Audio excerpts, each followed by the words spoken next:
2024 parliament ఎన్నికలు దేశ భవిష్యత్తుకు సంబంధించి దశ దిశ నిర్దేశించేది కావాలని అనుకున్నాం.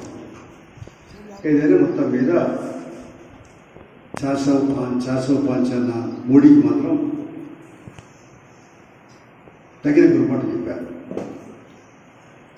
ఆయనకు మెజార్టీ పరిస్థితి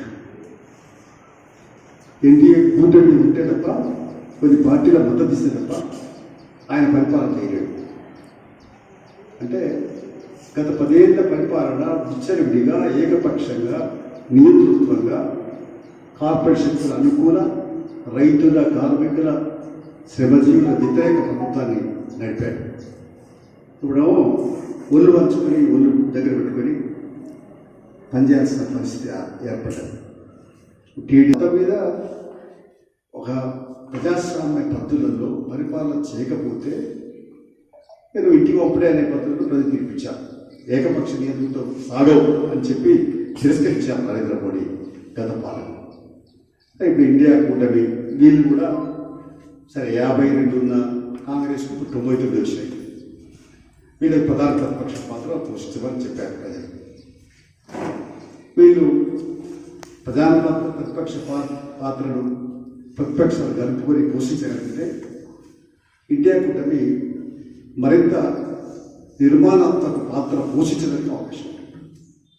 నిర్మాణాత్మక పాత్ర అంటే ప్రభుత్వం చేస్తున్నటువంటి తప్పులను ఎప్పటికప్పుడు నిలదీస్తూ, నిరసిస్తూ, ప్రజల పక్షాన గలవిప్పుతూ కర్తవ్యాన్ని నెరవేర్చాలి. ప్రతిపక్ష బాధ్యత. ప్రతిపక్షం ఎప్పుడు ప్రజల పక్షమే ఉండాలి. ప్రజా సమస్యల మీద నిలదీస్తూనే ఉండాలి. అప్పుడే ప్రజాస్వామ్యం పరిణమిస్తుంది. అంటే ప్రజాస్వామ్యం 3 పువ్వులు 6 కాయలుగా విలసిల్లుతుంది. ఆ రకమైన పరిస్థితులు చేయాల్సిన అవసరం ఉంది. అందుకని ఈ పార్టీల బలబలాలు ఇవన్నీ తెలిసిపోయాయి. మేము బాధపడేది ఏంటంటే వామపక్షాలు కూడా